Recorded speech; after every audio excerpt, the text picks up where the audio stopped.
This is James Corbett of CorbettReport.com.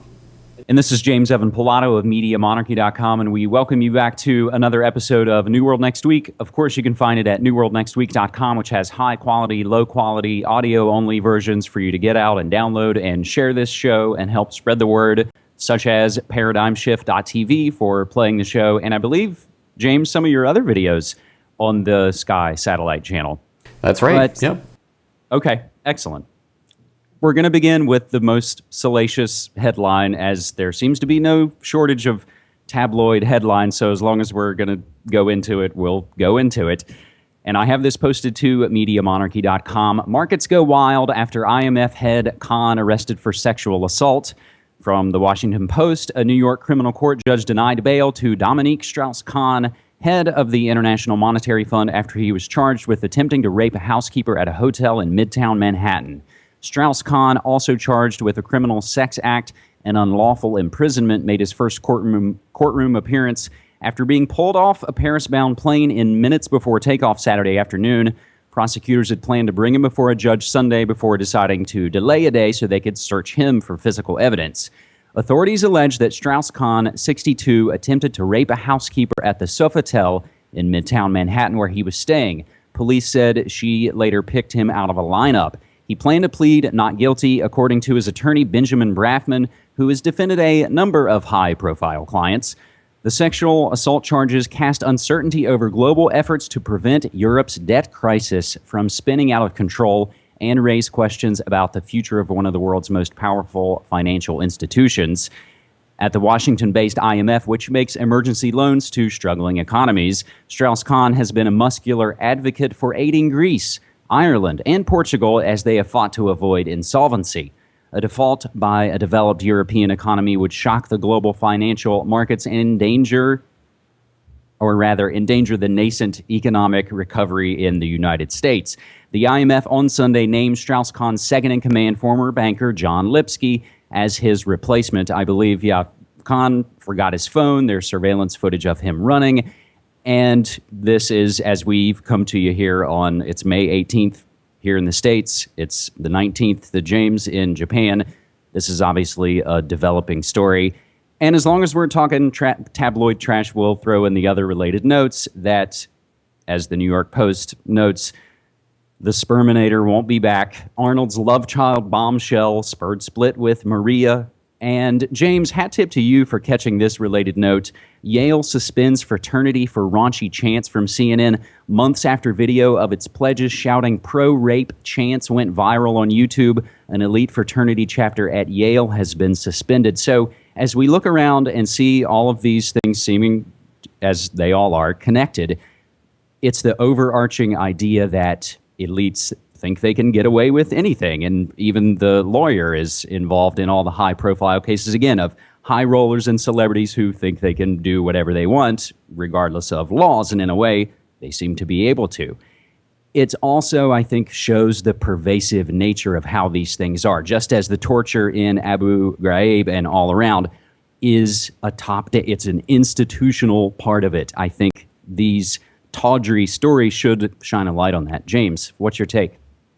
Well, I was reading an interesting article yesterday that was talking about the various problems that leaders of these types of organizations have had, including Wolfowitz at the World Bank and other people who have been involved in various types of scandals. But I'm always a little bit wary to talk about cases like this before they've even gone to trial, because it is innocent until proven guilty, and we don't know what happened. And I think it's also disrespectful to the woman involved. So I don't want to get hung up on the trashy side of it. And I think there's also the easy tendency to say that, what he does to women is what the IMF does to countries and things like that. But I think that muddies the issue. And I think the real issue is what the IMF actually does. And I think that's what's important. And we should base our criticism on that rather than on the actions of this person, reprehensible as they seem to be, given what he's alleged to have done.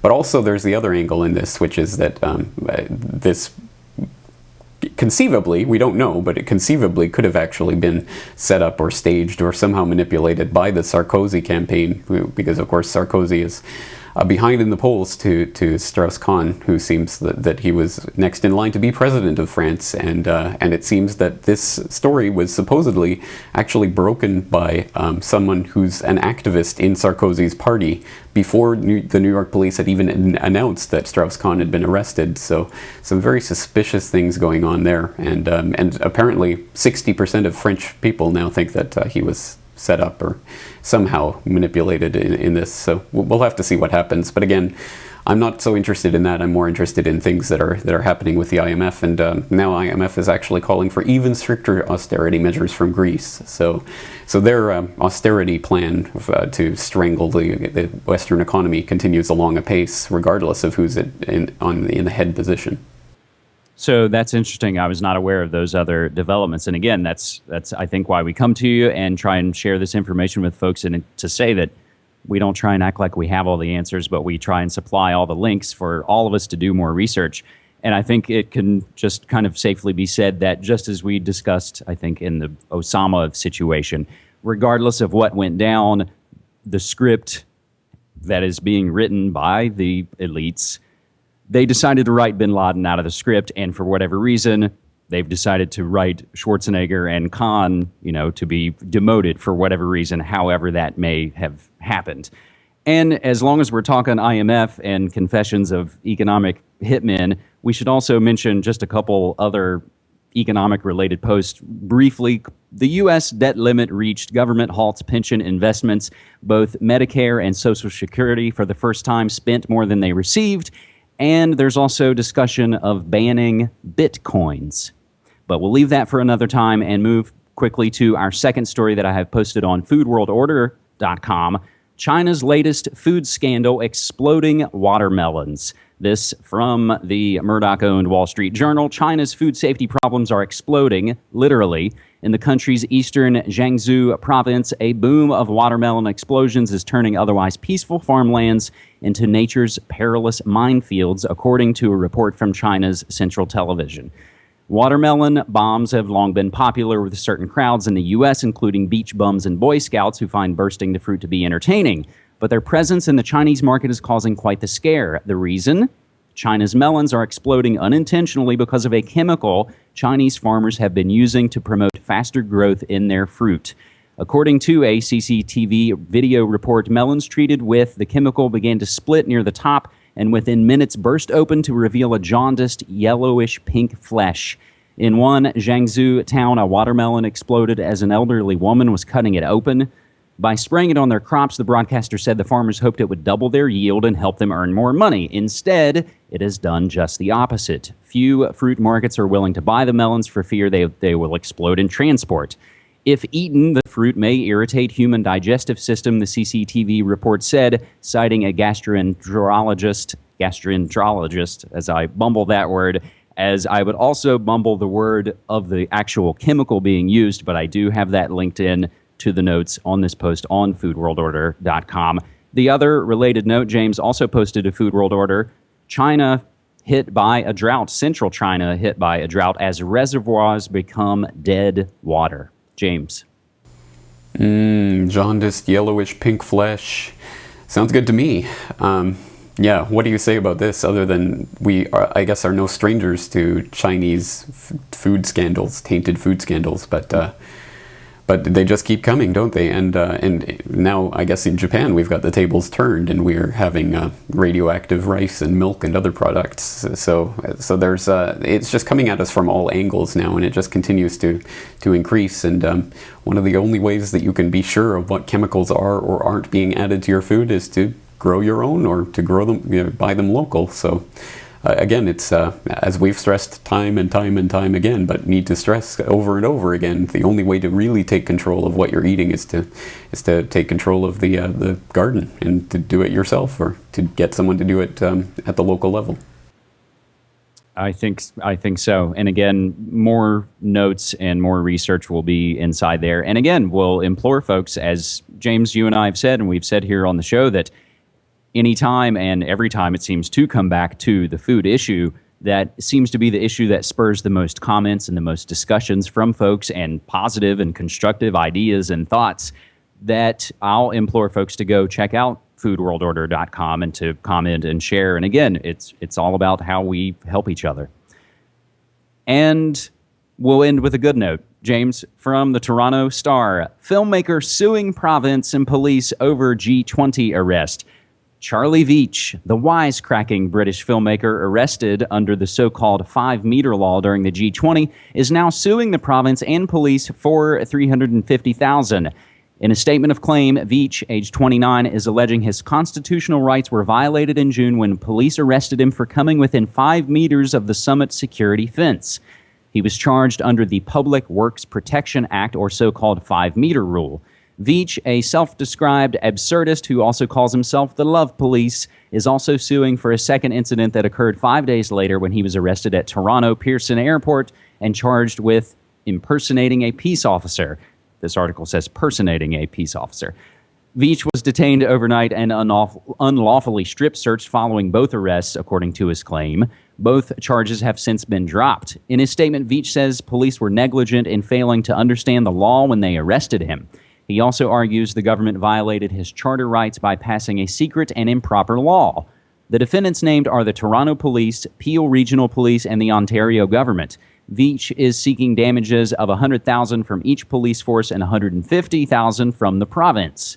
According to Clayton Ruby, Veitch's lawyer, his client was anguished following his arrests and has decided to sue as a matter of principle. Lawsuits are for money, but it's a way to make a stand, Ruby said. The government should not be allowed to get away with passing secret legislation. James? Well, I don't know about you, but this story brought a smile to my face, and I'm just so glad that someone is trying to take these people to task for really trampling all over the Canadian Charter of Rights and Freedoms and just shredding it in our face, basically. It's kind of ironic that it has to come from a lawsuit from someone from another country, but there you go. And so hats off to Charlie Veitch for getting this out there and getting this back into the public attention. And hopefully it'll draw more attention to excellent documentaries like Dan Dix's Into the Fire, so people can go and learn more about this. Again, available for free online, and please buy the DVD to support the filmmakers. But absolutely, this is, I think, a positive story. Win, lose, or draw, it brings more attention back to this issue and puts it back in the spotlight and makes the people in these positions of power know that they will at some point have to face some sort of music for what they've done. The only drawback, of course, is that when you sue the government, who ends up paying? The taxpayers. So that's the downside. But what other way, what other recourse do you have for really making these people accountable for what they've done? I think we should also point out, and we'll include this in the show notes, that these aren't the most recent unlawful arrests of Charlie Veitch. Am I right? He was just recently pre-crime detained in the UK before the royal wedding, right? Exactly right, yeah. And he did an interview on RT. I'd suggest people go and watch about that. But yeah, he's got the footage up on his YouTube channel where the police come and knock on his door and basically haul him off because he's planning to do something at the royal wedding. So pre-crime is in effect in the land of Orwell. And we'll bring this Minority Report to a close, James. Unless you have anything to add, we'll draw to a close the 74th episode of New World next week. I think that's it for me. Just stay tuned to CorbettReport.com, and I hope people will tune into MediaMonarchy.com this weekend for another episode. All right. Thanks so much. Thank you.